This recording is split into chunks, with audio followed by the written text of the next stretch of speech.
Hey, deserving listeners, Love is Blind Season 2, The Reunion. Let's watch. Shayna, we know you had strong feelings for Shayne. What was it like hearing Natalie brag about her connection to Shayne right in front of you? It's just awkward because obviously it was very strong between Natalie and Shayne, and so I wanted to be respectful. It's just very awkward. All right, so I think they're trying to get some drama going. I don't know. But the way that the host said that, it sounded like Natalie was purposely bragging, that's the verb that was used there, in front of Shayna to rub it in Shayna's face.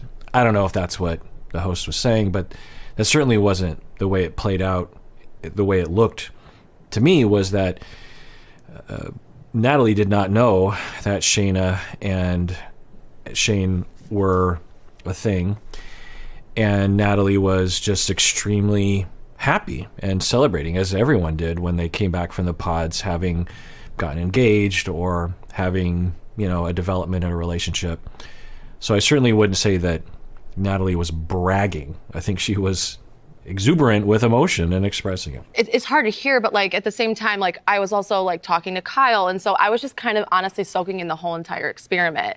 I think I definitely should have been way more forthright, and I wasn't, and that's definitely probably my biggest regret. But I think it worked out. They chose each other, and that's how it happened, and it's how it's supposed to be. What's meant to be is meant to be. Okay, so I think Shayna is giving a good response. There's a lot of things she could say right now that would be not so great. She's saying that she still regrets not being more forthright, not being more forward with her expression of attraction and intention with Shayne. She said that before. She's still saying that. Yeah, I think that's real. I think that's honest. She felt a connection with Shayne. She really liked him and was, and then all of a sudden, oh, wait. So her, and then Shayne says to Shayna, look, you didn't say anything. I didn't get any clear indication that you were into me only. I knew we were flirting and I knew we had a connection, but Natalie was much more forward with me in terms of saying that she had me at the top of the list, and I didn't get that from you, Shayna. So I've moved on, and so Shayna is still saying that she regrets that, and there's a lot of things, because a lot of times on these shows, these reunion kind of things, there's a lot of saving of face, and so Shayna would have a lot of reasons to say I wasn't really into Shayne. I don't know. I was just kind of desperate. We could see someone having that attitude. She's not saying that. She was like, I was really into Shayne and I should have been more forward, but they're together now and what's meant to be is meant to be. So it's a good thing to say. That was easily the biggest mistake I've made on the show. But I played victim card right away and I tried to defend myself, and that was, that's, as a man, that's not what you want to do. I just felt personally attacked, but because we're listening through a tiny little microphone through a wall, okay? You can hear it differently. Okay, so that's one thing that I didn't realize until they started talking about it this season, was that, because I always figured that there was a gap of air, they had this glass, but when you're at the bank and there's that bulletproof glass, but then there's a little bit of a space, so you talk through that space. I always figured that was the situation, but instead they have microphones and speakers, which you could imagine would make it harder to really get the nonverbals from someone, the inflection. It's like talking. It's like, why are they even in pods? Why aren't they just talking on the phone? Essentially, it'd probably even be easier to talk on the phone because at least you have an earpiece.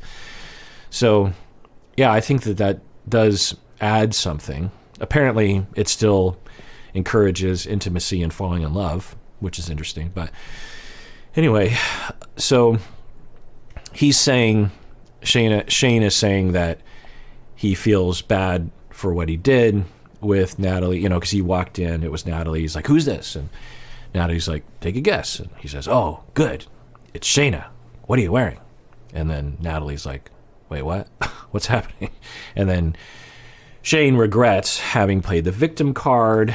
He says, as a man, as I would say, as a human, you shouldn't do it. It's not like women are allowed, humans should take more responsibility for their behavior. And So he said he felt attacked, and that's the way it looked to me, and that's what the theme with Shayne, I think, out of everyone on the show, is wearing his heart on his sleeve. I think what you see is what you get with him. I don't think he's holding anything back, and it did look like he felt attacked in a distorted way, because he wasn't being attacked.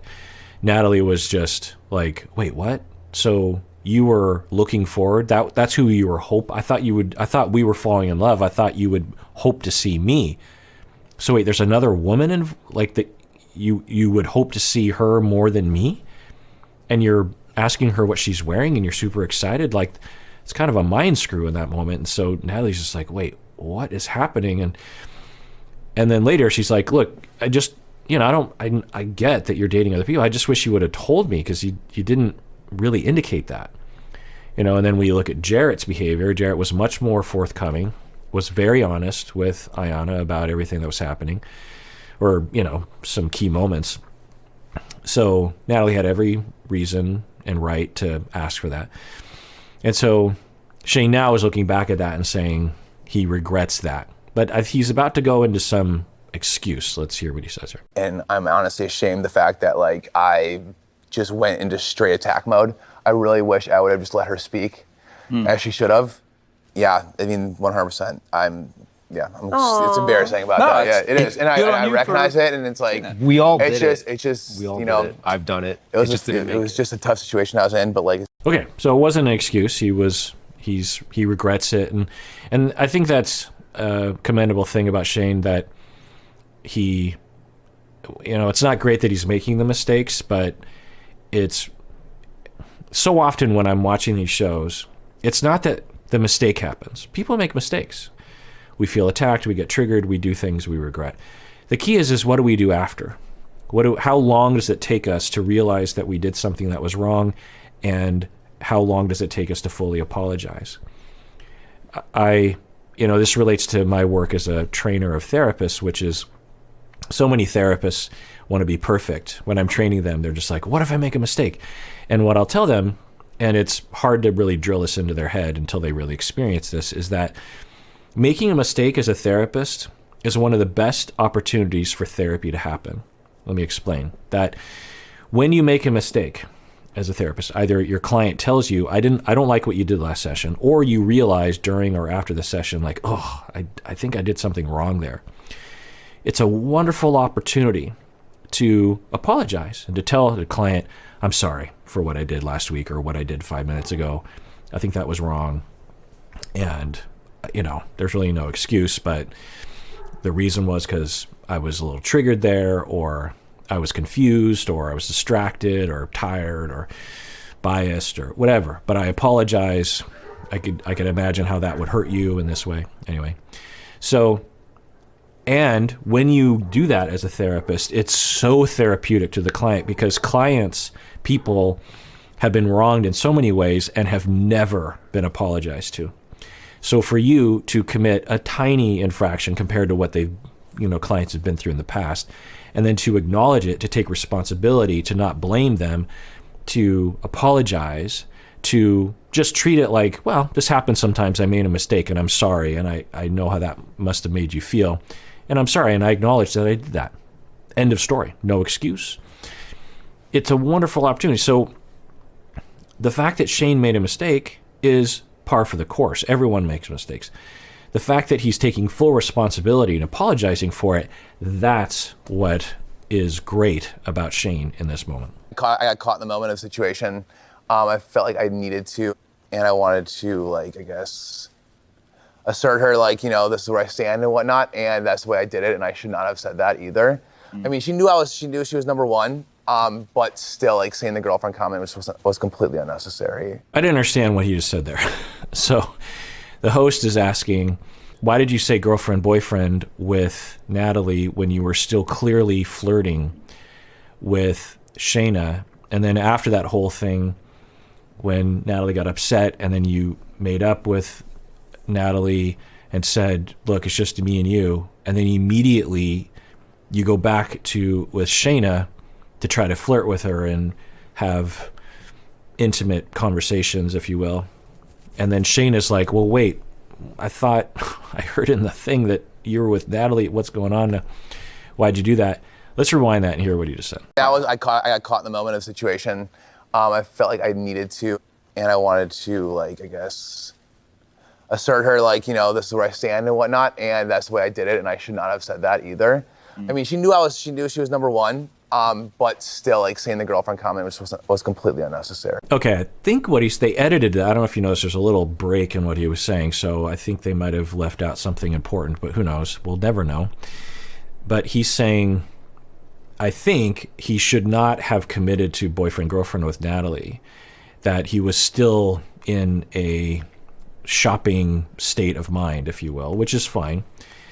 And I should have told Natalie, you're definitely top of my list, but I still have others who are also on the list, which would have been okay. People emailed me even saying that there's rumors that Natalie had another person that was even higher on her list than Shayne. I don't know if that's just false rumor, and ultimately decided to go with Shayne, but they didn't include that in the show. Anyway, point is it's fine. That's the whole point of the show, shopping around, narrowing down the options. And he's saying I shouldn't have said that. Okay. It's not like I didn't like change my mind last minute or anything like that. No, I wanted to explore both situations because they were both completely different. And it was like, I had to really figure out, you know, which one, I guess. And that's not what I mean by that. Can I just say something, Shayne? Sorry to interrupt you. So I think so he's not really answering the question. The question was, it's interesting to note how different of an energy you had with Natalie and Shayna.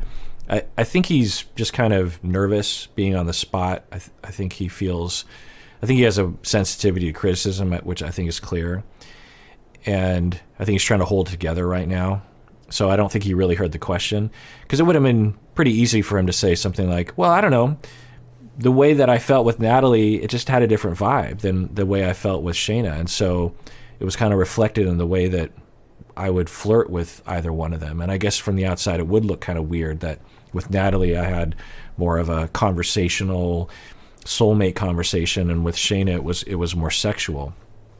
I don't know what to say about that. That's kind of been true when I would date sometimes. It's just some relationships, you know, they all feel different and they all have a different element to it. I think he could have said something like that, but he's not. He's kind of hemming and hawing, and now Shake is going to chime in. This show, I didn't want to lose the thought. I'm sorry, but this show is about finding a wife. I don't think that's true. This show is about finding love, okay? And the way I see it... As long as she can get on your shoulders. All right, now we're getting into Shake. I don't know what Shake's saying. This show isn't about finding a wife, it's about finding love. I guess it's about both, presumably. I don't know what your point... So what would Shake's point be there? Maybe Shake, I don't know. Maybe Shake is saying it's hard to find a wife in that. It's hard to find someone to marry in a short amount of time. It's more about falling... I don't know what he's saying. But they say as long as they can fit on your shoulders, and then he's like, oh, okay, so let's see what he says to that. I stand by that. Anyway, we all have our preferences. This show is about finding love. It's not about finding a wife. It's not about rushing into something with like it's literally about skipping, you know, steps like, you know, 3 through 20 to get to the end goal. Shake, that's the point of the show. Yeah. So on one level, I agree, I think, with what Shake is trying to say, that it is hard to find someone to marry in such a short amount of time. I mean, how could you know for sure? For some, apparently it does work out, but for many, it's like, well, I don't know. I feel like maybe I'm falling in love. Is this the way marriage is supposed to feel? You know. So on one level, and you'll hear me say that, it's just like I would totally understand if some of the people on the show were like, look, hey, I'm vibing with you, but could we both say no on the altar and just continue to date for another few months just to kind of make sure? Because I'm 99.9% sure you're the one, but do we really need to rush this thing? You know, we're young, we're 32, we got time. Let's give it some time. In fact, that would be wise for people to do that. So I think Shake's trying to say that, but that's not the point of the show. And so don't go on the show if you don't agree with the premise, right? It's actually not what the show's about. Okay. Maybe that was the point of the show, but like that's not the takeaway I had, and I think it's a very reasonable takeaway, if I may Did you say read the so. description before going on? You don't know what it is until you're there. You don't know what it is till you're there, and thankful for it. Didn't end in marriage. Premise of the show. I will say that right away, and I didn't show all the clips, Shake is immediately making everything about him. And it's aggravating everyone around. So one of the things about behavior, social behavior, isn't necessarily what people are doing, but to look at how it affects people around you. Because verbatim, what he's saying isn't strange, but the emotional content of the way he's interrupting, the way he's not really responding, because he claimed when he first butt in that he was trying to help Shayne. But I don't think this is even related to what Shayne was talking about. So, I mean, I guess peripherally it is, but he's certainly not addressing Shayne. He's not like having a back and forth with Shayne. He's pontificating. And as a YouTube pontificator, I'm not going to say pontificating is wrong, but it has to do with the emotional effect. And you just see everyone just, you just imagine everyone's puckering as they're like listening to Shayne talk. I didn't show this clip, but right away before they really got into it, Shake was like, look, can we address the editing? So I think what he's claiming is that he thinks he was edited poorly to make him look bad.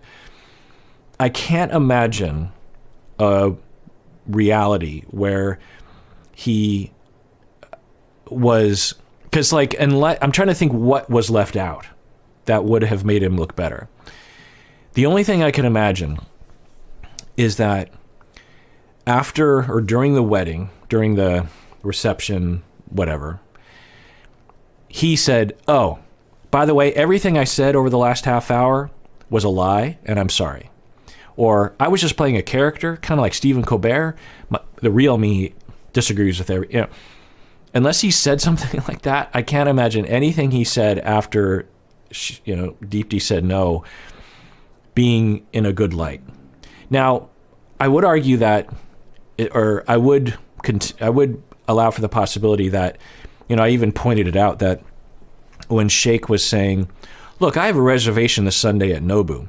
And then there's this very quick cut to everything's going to be fine. I mean, you really couldn't get more of a example of a tool than that, of just like, I just made sure everyone understood that, even though Deepti said no, it was really me saying no, and Deepti just said no because she knew I was going to say no. And if she said yes, I just want everyone to understand that, by the way, while Deepti and her mom are crying in the corner. And then he's like, yeah, I just want to get into my routine, my workout routine, bro. And I got a reservation, Nobu, things are going to be fine.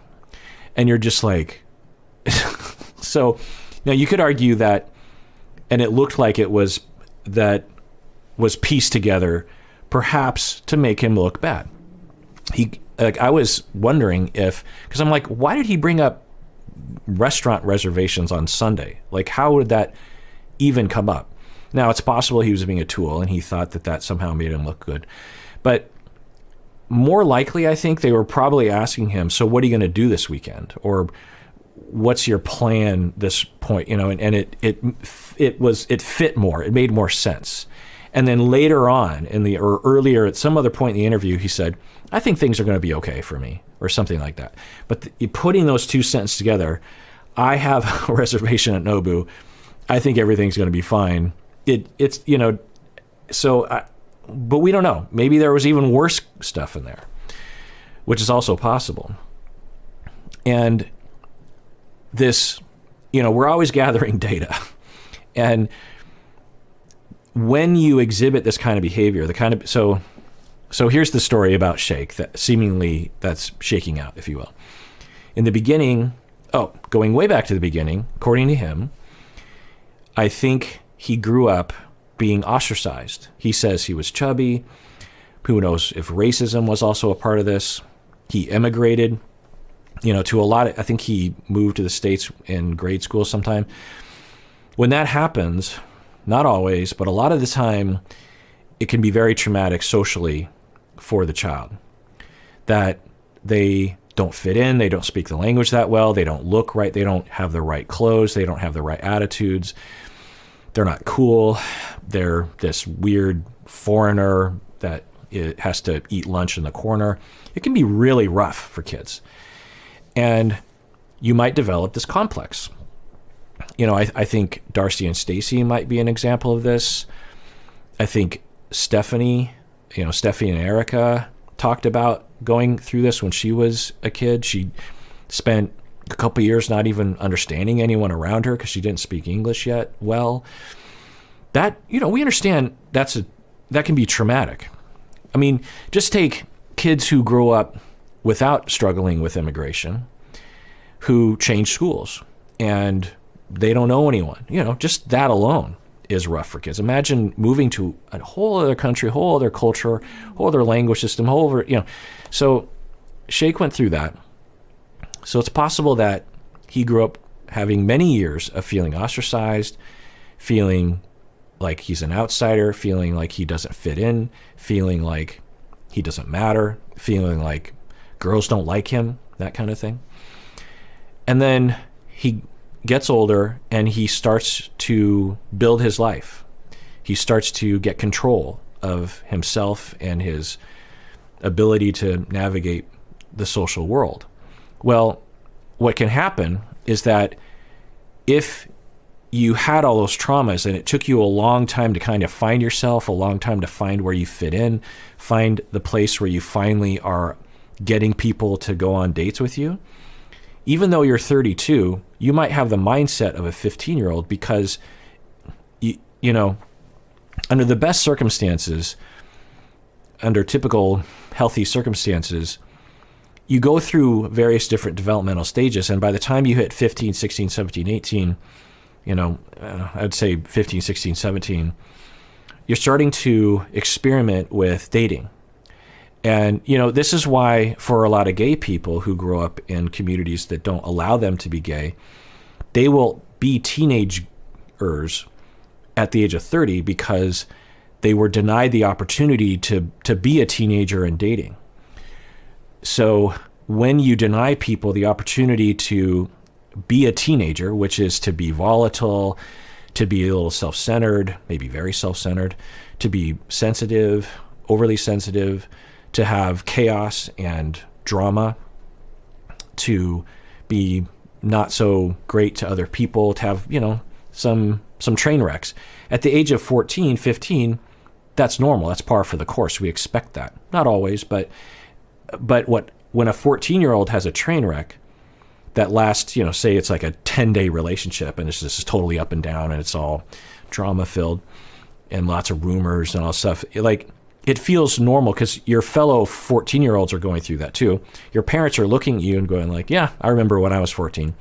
But if you're denied that because your community won't let you date because you're gay or some other identity that prevents you from actually just being yourself, or you're an immigrant and you're being bullied or whatever, you just feel like you don't fit in, that gets delayed. You might actually go through that phase when you're 32.